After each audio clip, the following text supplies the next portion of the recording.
የኢትዮጵያ ኦርቶዶክስ ተዋሕዶ ቤተክርስቲያናችን የነገረ ክርስቶስ ወይ ደግሞ የትምህርተ ሥላሴም ሆነ ሌላው አስተምሮቿ ከሌሎች በሃይማኖት ከሚመስሉን ከአሃት አብያተ ክርስቲያናት ማለት ነው የተለየ የሚሆንበት ሁኔታ ወይ ደግሞ እድል አለ ወይ?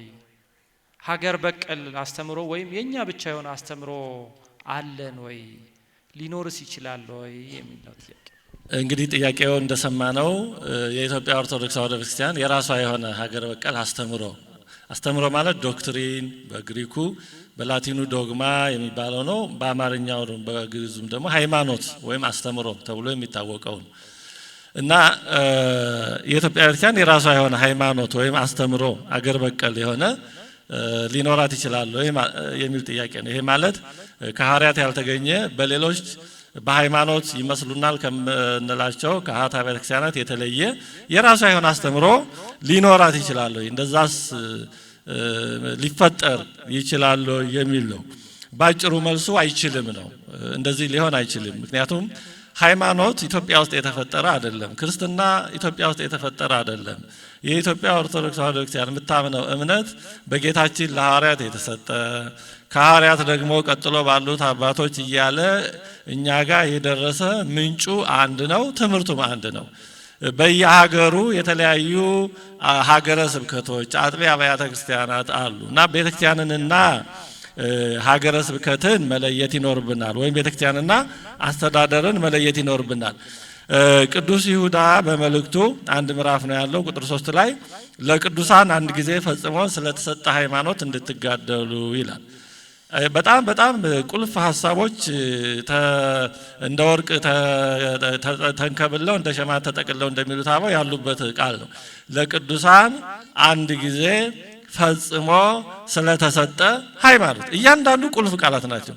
አንደኛ ለቅዱሳን የተሰጠ ነው ማለት ቅዱሳን ሆነው የተለያየ ሃይማኖት ያላቸው ይሉ በብሉይ ኪዳን የነበሩት አበው በአዲስ ኪዳንም ያሉት እስከ ፍጻሜ ዓለም የሚመጡት በሰማይም በምድርም ያሉት ሃይማኖታቸው አንድ ነው። የኛ ሃይማኖት ከቅዱስ ሚካኤል ከቅዱስ ገብርኤል ጋር አንድ ነው። ሃይማኖታችን አንድ ነው። ለዚህ ነው ጌታችን ሲወለድ መላእክት አመስግነዋል። እረኞቹን ወደ ቤተልሔም የመሩት እነሱ ናቸው። ስብሐት ለእግዚአብሔር በሰማያት ወሰላም በምድር ብለው ለምስጋና ለቅዳሴ አብነት ጀማሪ የሆኑት እነሱ ናቸው። ለምን? ሃይማኖታችን አንድ ነው። በአምላክ ሰው መሆን እነሱም ተደንቀዋል፣ ያምናሉ። ከዛ በኋላ ጌታችን ባደረጋቸው በገዳመ ቆሮንቶስ በሕማማቱ በስቅለቱ በትንሳኤው በርከቱ ሁሉ ቅዱሳን መላእክት ነበሩ። ለምን? እነሱም የሚያምኑት እኛ የምናምነው እውነት አንድ ነው። ስለዚህ ለቅዱሳን አንድ ጊዜ ነው የተሰጠው አለ። ለቅዱሳን የቅዱሳን ሁሉ ሃይማኖታቸው አንድ ነው። አንድ ጊዜ ነው ደግሞ የተሰጠው። ለመላእክት የሆነ ጊዜ፣ ለብሉይ ኪዳን ሰዎች ደግሞ እንደዚህ አይደለም። ልዩነቱ ምግብናው ነው። ዛሬ እኛ ዘመኑ ዘመነ ጾመ ነቢያት ነው። እንግዲህ ስብከት የነቢያት ትንቢት የነቢያት ትምህርታቸው ሁሉ የሚታሰብበት ነው። ግን የነቢያት ሃይማኖት ከኛ ጋር አንድ ነው። ልዩነቱ ነቢያት ገና በተስፋ ነው የነበሩት፣ ይሆናል እንደዚህ እያሉ ወደፊት ነው የሚያዩት። እኛ ደግሞ ከዘመኑ ደርሰናል። አሁን እኛ ወደፊት የምናየው ዳግም ምጽአቱን ብቻ ነው እንጂ ልደቱ፣ ማዳኑ፣ ሞቱ፣ ስቅለቱ እነዚህ ሁሉ እርገቱ ተፈጽመዋል። ስለዚህ አንድ ጊዜ የተሰጠ ነው፣ ለቅዱሳን ሁሉ የተሰጠ ነው። ፈጽሞ ስለተሰጠ ሃይማኖት አለ ማለት ጎድሎ የተሰጠ የለም። ለብሉይ ኪዳን 50% ወይ ለቅዱሳን መላእክት እንዲህ አይነት ነገር የለውም። ፈጽሞ የተሰጠ ነው። ፉሊ ኤንድ ኮምፕሊትሊ በምልአት የተሰጠ ነው እና ይሄ ሃይማኖት አንድ ነው እንጂ ለአንድ ሀገር የሆነ ሃይማኖት ለሌላ ሀገር የሆነ ሃይማኖት እግዚአብሔር አልሰጠም።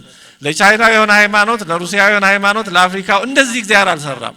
እንደዛማ ቢሆን ኖሮ ሁሉም በየሀገሩ እምነቱ ልክ ነው እንደሚለው ወይም እንደ ዩኒቨርሳሊዝም እና እንደዚህ ያለው አመለካከት ልክ በሆነ ነበር። እንደዚህ አይደለም።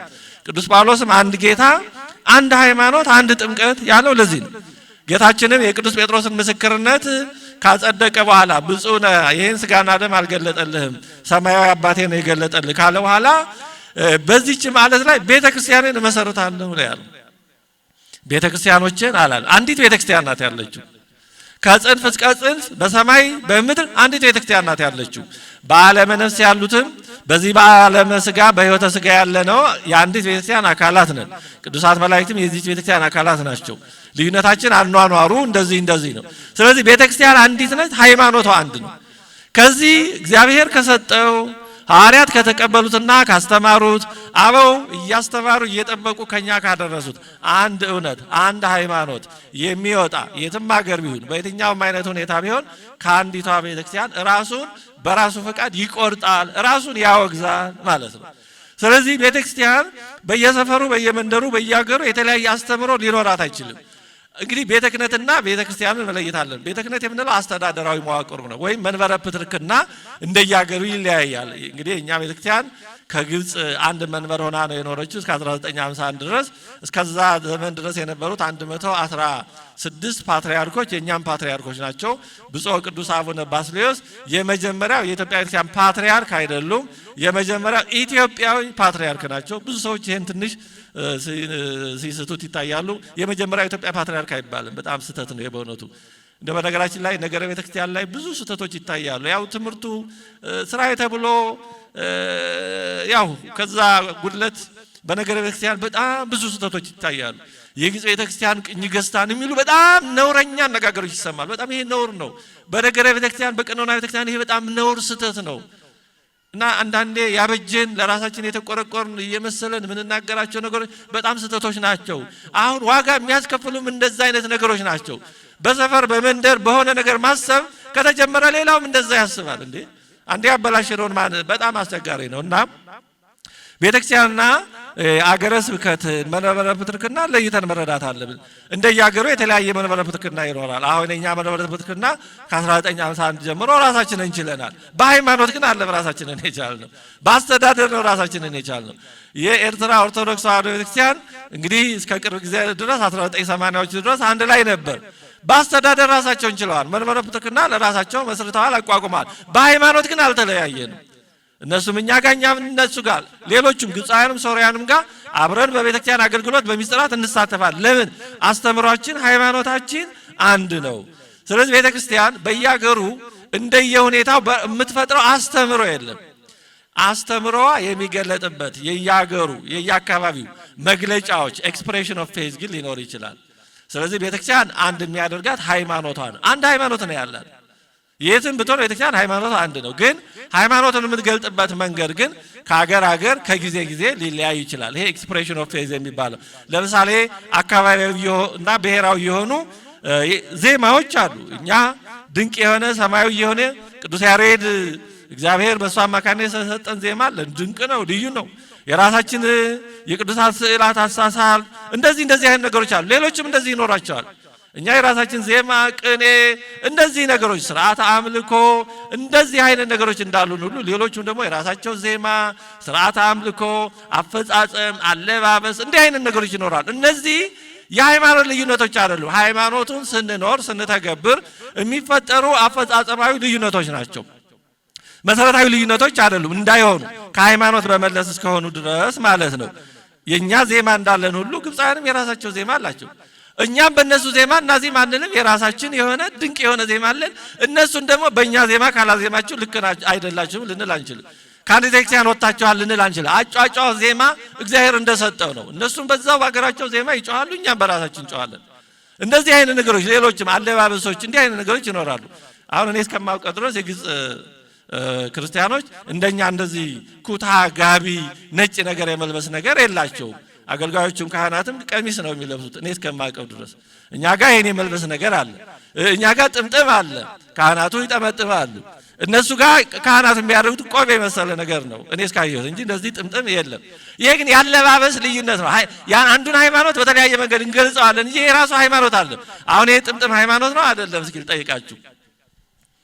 ይሄማ ሃይማኖት ቢሆን ኖሮ የጠመጠመ ሁሉ ክርስቲያን ካህን ይሆን ነበረ። የሺያ ሙስሊሞች የኢራን አያቶላዎች አሁን ታስታውሱ ወይም ልብ በሉና ጥምጥማቸው በጣም ያምራል። በጣም ነው የሚያምረው። እንዴ የትልቅ ጳጳስ ነገር ነው የሚመስለው፣ ግን አይደለም። ጥምጥሙ ተመሳሰለ እንጂ እነሱ ሙስሊሞች ናቸው። እዚህ ሀገራችን አንድ ጳጳስ ክርስቲያን ብዙ ሞዳል ነበረበት አካባቢ ተሹመው ሄዱ ሲባሉ እኔ እዛ ልሄድም ብለው ነበር ይባላል። እንግዲህ ልክ ነው አይደለም እሱን እንተውና ፍርዱን በኋላ ተገልግለው ተሸምግለው ሄዶ ወደዛ እና ሲሄዱ እዛ አካባቢ ወንዶ ሁሉ ጠምጥሞ ሲያዩ እግዚአብሔር ይቅር ይበለኝ ወደዚህ ሁሉ የካህን ሀገር ነው እንዲያልመጣም ያልኩት አሉ ይባላል። እነዛ ግን ካህን ሆነው ሳይሆን ልማዳዊ ወይም ባህላዊ አለባበስ ነው። ስለዚህ ይሄ ውጫዊ ነገር እንደ ሃይማኖት አድርገን እንዳንወስደው በጣም መጠንቀቅ አለብን። ብዙ ሰው እንዲህ አይነት ነገሮች ላይ ይፈተናል። በውጭ በመመሳሰል አንድ መሆን አይቻልም። ለምሳሌ አሁን እኛ ሀገር ያሉ ካቶሊክ ወገኖቻችን በጣም በብዙ ነገር እየተመሳሰሉ ነው። ታቦት ማውጣት ሁሉ ጀምረዋል። ሰዓታት ያስቆማሉ፣ ይቆማሉ። ዋዜማ ሁሉ መቆም ጀምረዋል ሲባል ሰምቻለሁ። እንደውም አንዳንድ ምንም የትምህርት ሃይማኖት የሌላቸውን የኛን መርጌቶች ሁሉ እየወሰዱ ዋዜማ ያስቆማሉ። እና እዛ ሄዶ አንዱ ዋዜማ ሲቆም ምንድነው መርገመ ምንድነው ክደተማኒ ወሌውን እያለ ይቀኛል። እዛ ካቶሊኮች የት እንደሄደ እንኳን አላወቀም። እና በውጫዊ ነገር በመመሳሰል አንድ መሆን አይቻልም። ውጫዊ ነገር ደግሞ ይሄ አለባበስ የመሳሰለው ተለያይቷል ማለት ደግሞ ሃይማኖት አንድ እስከሆነ ድረስ ተለያይቷል ማለት አይደለም። እና በአስተምሮ በነገር ሃይማኖት ደረጃ ከሀገር ከአካባቢ የሚለይ አንዳችም አስተምሮ ሃይማኖት የለም። ይሄን በጣም መረዳት አለብን። ቤተክርስቲያናችን ስንወድ የቤተክርስቲያናችን ክብር ስንናገር በሆነው ነው። አዎ ያለን በጣም ብዙ ነገር መልካም ነው። ይሄን ምንም የታወቀ ነገር ነው። ግን ይሄ ማለት እኛ እንበልጣለን እኛ የተለየንን ማለት ግን አይደለም። ለፉክክር የሚቀርብ አይደለም። በእውነቱ ይሄ በዓለም ወይም በሌሎች ዘንድ ያለ ራስን የማግነን ሌላውን ዝቅ አድርጎ የማየት ወይም እንደዛ የማሰብ ነገር ክርስቲያናዊ አይደለም። ይህን ልንዋጋው የሚገባ ነገር ነው። ጌታችንን እንኳን ቅዱሳን ሐዋርያት አንዱ የጠየቁት ጥያቄ ይሄ ነበር። ከመካከላችን ትልቁ ማን ነው ብለዋል የጠየቁት። እንግዲህ ይሄ ማን ይበልጥ እኔ ይበልጥ ፉክክር ሐዋርያት እንኳን ከፈተነ እኛም ቢፈተነ ምን ይገርማል? አውቆ መታገል ነው የሚገባው። እና ጌታችን ምን አላቸው? እገሌ ይበልጣል አይደለም፣ እገሌን አለቃ አድርጌ ሾሜያለሁ አላለም። በእውነቱ ጌታችን ጴጥሮስን አለቃ አድርጌ ሾሜያለሁ አላለም በጭራሽ። እንዲያውም ይሄን ሐሳብ ነው የነቀፈው። ከመካከላቸው ታላቅ ሊሆን የሚፈልግ ካለ ታናሽ ይሁን፣ እንደዚህ ሕፃን ካልሆናችሁ ወደ እግዚአብሔር መንግሥት ልትገቡ አትችሉም ነው ያላቸው። እንደው ከዛ ቀጥሎ ምን አላቸው? በዚህ መንገድ እኔ ይበልጥ ስትፎካከሩ በእምነት በመረዳት ታናሾች የሆኑትን እንዳታሰናክሉ ተጠንቀቁ ነው ያለው። አንዱን የሚያሰናክል በአንገቱ የወፍጮ ድንጋይ ታስሮ ወደ ጥልቅ ባህር ቢገባ ይቀለው ነበር ነው ያለው። ብዙዎችን የሚያሰናክለው እኔ ይበልጥ ፉክክር ቤተክርስቲያንን የፈተናት በኋላ ወደ ኬልቄዶን ጉባኤ መከፋፈል ያደረሰው ዝም ብሎ የአንድ ጀንበር ጉዳይ ብቻ አልነበረም። አስተምሯዊ ዶክትሪናዊ ጉዳዮች እንዳሉ ሁሉ የመንበር ሽኩቻዎችም ነበሩ። ሮምን ይበልጣለሁ የጴጥሮስ መንበር ላይ ከኔ ወዲያ ላሳር ትላለች። ቁስጥንጥንያ በኋላ መጣ ደግሞ ከሮም ጋር እኩል ልሁን ትላለች። ከእስክንድርያ ልቅደም ትላለች። እስክንድርያ ደግሞ በምንዳዋ እኔ በኋላ መጣ ቁስጥንጥንያ ስትቀድማ ዝም ብላ አትፈልግም። እንዲህ ያሉ መቋሰሎች ናቸው በኋላ ኬልቄዶን ላይ ለደረሰው ነገር ያው ቅድመ ሁኔታውን መንገዱን የጠረጉት። እና እኔ እበልጣለሁ የሚለው ስሜት ክርስቲያናዊ አይደለም። በእውነት ይሄን መታገል አለብን። እያንዳንዱ ትውፊት ለየራሱ መልካም ነው። የግብፃውያን ትውፊት ለራሱ መልካም ነው፣ ደስ ያሰኛል። የኛም ትውፊት ለራሱ መልካም ነው፣ ደስ ያሰኛል። የሶርያንም ትውፊት ለራሱ መልካም ነው፣ ደስ ያሰኛል። የአርሜኒያውያንም እንደዚሁ፣ የህንዳውያንም እንደዚሁ እንጂ እያንዳንዱ ባለው የሚመካ ከሆነ ለምሳሌ አሁን የእስክንድርያ ቤተክርስቲያን በቅዱስ ማርቆስ የተመሰረተች ናት። ስለዚህ እኔ የቅዱስ አትናቴዎስ መንበር ነኝ፣ የቅዱስ ቄርሎስ፣ የቅዱስ ዲዮስቆሮስ እንደዚህ የነ ቅዱስ እንጦንስ የነ ቅዱስ መቃርስ የኔ ናቸው ብላ ብትመካ ያምርባታል። አሁን እነዚህ ሁሉ እውነት ነው፣ ትክክል ነው፣ ግብፃውያን ናቸው። ግን እነሱ በግብፅ ተወለዱ እንጂ ግብፃውያን ለግብፅ ብለው አልኖሩም። ለአንዲት ቤተክርስቲያን ነው የኖሩት። የታገሉትም ለኦርቶዶክሳዊ እምነት ነው። ታዲያ በእነሱ የማያምር ከሆነ በእኛ ሲሆን እንዴት ያምራል? የሶርያ ቤተክርስቲያን የቅዱስ ዮሐንስ አፈወርቅ የትውልድ ቦታ ናት። መጀመሪያ ክርስቲያኖች ክርስቲያን የተባሉባት ቦታ ናት ሶርያ። የነ ቅዱስ ኤፍሬም ሶርያዊ አገር ናት። የቅዱስ ሳዊሮስ አንጾኪያ ታላቁ የተዋህዶ አርበኛ ከቅዱስ ቄርሎስ በኋላ የተነሳው ነገረ ተዋህዶን በጣም አብራርቶ አስረድቶ መለካውያን በጣም ትምህርቱን እንደ ሰይፍ እንደ ጦር የሚፈሩት የእሱ ሀገር ነኝ ብላ ብትመካ ያምርባታል። ታዲያ በሌሎች የማያምር ከሆነ ትምክህት በእኛ እንዴት ያምራል? እኛም ትልልቅ ቅዱሳን አባቶች እናቶች ነበሩና እነ ቅዱስ ያሬድ እና ሐዲስ ሐዋርያ የተባሉና አቡነ ተክለ ሃይማኖት ዛሬ በዓሉን የምናስበው አቡነ ሳሙኤል እና አባ ጊዮርጊስ ሌሎችም በሌሎች መመካት ካላማረ በእኛ የማያምሩ። ስለዚህ ቤተክርስቲያን አንድ ናት እና በእውነቱ ማጠንከር የሚገባን የአንድነትን መንፈስ ነው። እና ይሄ እኔ እበልጣለሁ እኔ ልዩ ነኝ የሚመስለኝ የለም የሚለው አይነት እሳቤ እውነቱን ለመናገር እንኳን በቤተክርስቲያን በሌላውም አያምርም። እንደውም ጌታችን ቤተክርስቲያን ኦ ንዑስ መርኤት ኢትፍራ ኦ ንዑስ መርኤት ነው ያለው። አንተ ታናሽ መንጋ አትፍራ መንግስት ሊሰጣችሁ የአባታችሁ ፈቃድ ነው። ለምንድነው ንዑስ መርኤት ያለው? ቤተክርስቲያን ታናሽ መንጋ ቤተክርስቲያን በርግጥ ስትጀመር በ120 ቤተሰብ እንደዚህ እያለች በትንሹ ነው የጀመረችው። ስትሰፋ ወደ መንግስትነት ክርስቲያኖች እነ ቆስጠንጢኖስ ሌሎች መንግስት ሲሆኑ በዓለም በቢሊዮንም ሲቆጠር ቢሆን ቤተክርስቲያን ሁልጊዜም ታናሽ ሆና ማለትም በትህትና ነው መኖር ያለባት እንጂ እኔ በዝቻለሁ ተከታዮች ብዙ ናቸው እንደዚህ ብላ ከፍ የማለት ስሜት ሊኖራት አይገባም ነው። አለዛ ከዓለሙ በምን ተለየን?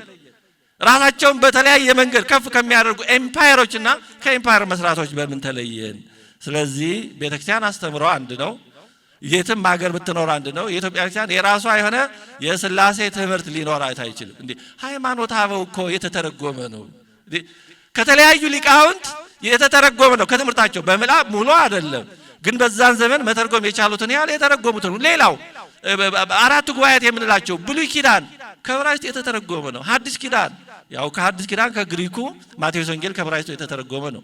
መጽሐፈ መነኮሳት የተተረጎመ ነው። የሊቃውንት መጽሐፍት የተተረጎመ ለቤተክርስቲያን አንድ ነው። ምንጩ አንድ ነው። አዎ አካባቢያዊ አረዳዶች ሊኖሩ ይችላሉ፣ ምሳሌዎች ይኖራሉ፣ አገላለጾች ይኖራሉ።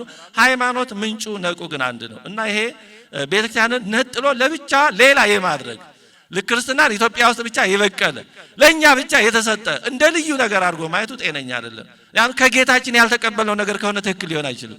የሆነ ቦታ ስለተገኘ ብቻ ትክክል ሊሆን አይችልም። ስለዚህ ቤተክርስቲያን አስተምሯ አንድ ነው፣ ህይወቷ አንድ ነው፣ መንፈሷ አንድ ነውና ይሄን የቤተክርስቲያን አንድነት መንፈስ ለመጠበቅና ለማስጠበቅ ነው መትጋት የሚኖርብን። ስለዚህ አገርን መውደድ አንድ ነገር ነው። ቤተክርስቲያንን መውደድ አንድ ነገር ነው። የራሳችን የሆነውን ሀብት ጸጋ ትውፊት መውደድ በጣም ተገቢ ነው።